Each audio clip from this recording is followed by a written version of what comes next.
Circuit Paul Ricard, the current home of the French Grand Prix that was brought back onto the calendar in 2018 after 10 years away from the previous home of the French Grand Prix, Manicourt. And it's a track that people seem to detest. There's not enough racing, cars can't follow, the usual stuff. But then I got thinking, I've never driven the track. Ever.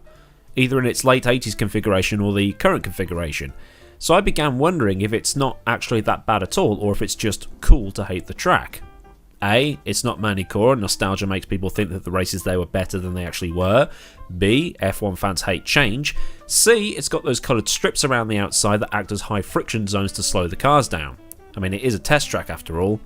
D, they think it's another boring Tilke track when Tilke was only 15 when the place was built. Or E, all of the above.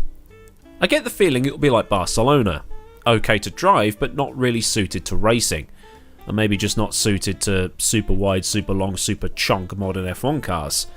So without messing around, let's get down to the south of France and see if this place is as bad as people claim it is. And for this video, I'll be learning the track in the RaceSim Studio 2 V6 2020 mod, and I'll leave a link for that in the description. Because it is okay to drop down a category or two to get up to speed, instead of jumping straight into the fastest thing available. And the car's got my name on it. Thanks, RSS. So here we are then at Paul Ricard. It's a lovely day in the south of France here. I've turned the halo off as well, so you've got like the full view of what's going on around me. And I've also made some adjustments to the rig, but while you can't see the steering wheel too well anymore, you can still see a lot around you because it's allowed me to run a higher field of view, which I know some people keep talking about. It's like, why do you use such a low field of view? And things like that, but that's just how I have this thing set up. So, with all that said, let's pop the clutch, get out on track. I've done a basic setup just to try and get the feel for the car. And I also like to think that my sense of direction is pretty good. I've sort of got a rough idea of how the layout goes from looking at the track map. Now it's just a case of piecing it all together.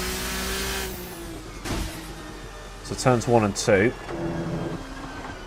And I've also got the practice version of the track. So you've got all these cones telling you where all the apexes are and things like that, which is pretty neat. Should come in useful for learning this track. I know Kyle Army also has these cones. So nice touch of detail from the modders there. Now this is the Mistral straight, I know this bit. I'll do DRS up here when I'm actually doing a flying lap. Brake with the 100 meter board. That usually works.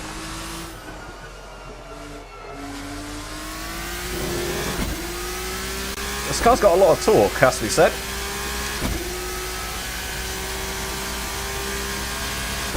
This corner should be flat in this thing. Yes.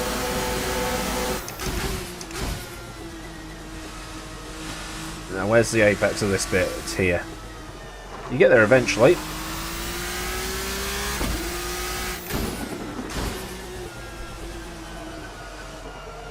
Oh, that's slower than it looks on the map. That's a left-hander here, I think. Yeah. Okay, so now I've got a rough idea of the layout. Go on, turn. Let's get a time lap on the board.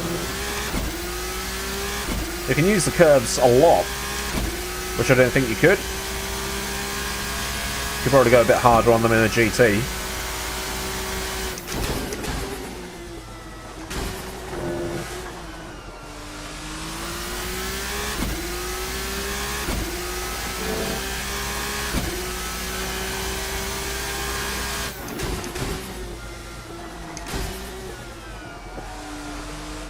Oh, this doesn't have as much downforce as a Formula 1 car.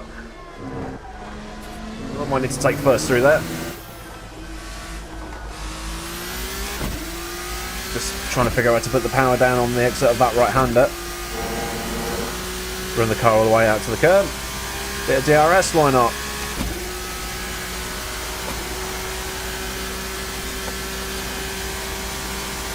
100-meter board. Nice safe place to brake. Try and get turning for the apex of the chicane. Run it off the curb. More DRS. Make sure to turn it off before I turn in for the next bit. There will do. Run it to the blue curb on the exit.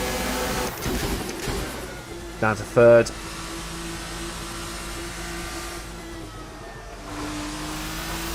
Yeah, third seems to be the optimum gear for that. Down to second, because it tightens up on you so quickly and it's blind. So it's not completely flat, this place.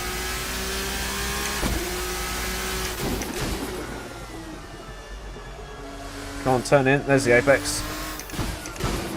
Maybe use first gear here then. Much better. 1 minute 50. 64 seconds exactly up on the original outlap. Just trying to go a bit quicker. Oh dear. I've overcooked that.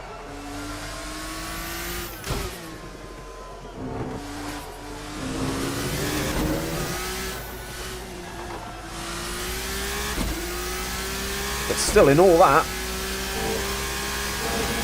gained 4/10.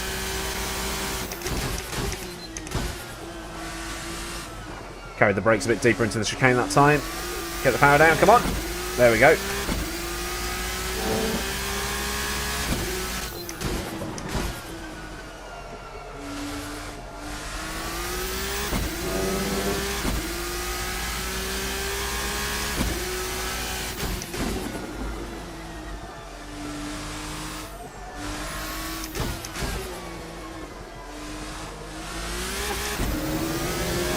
Found another second. Just about.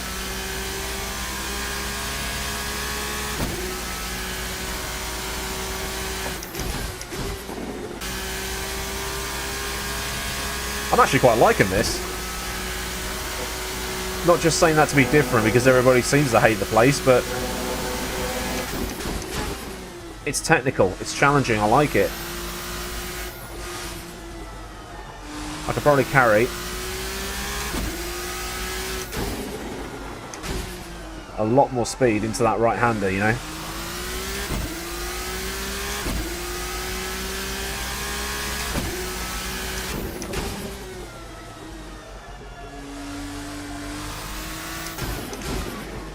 Oh dear.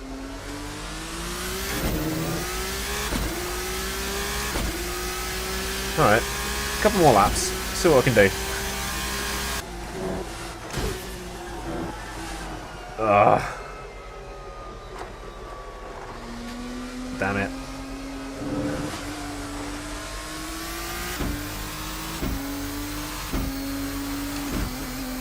So, actually, what I'll do, I'll park up here, and then I'll jump into a, you know, a proper Formula 1 car, and see how fast it will go. How hard can it be?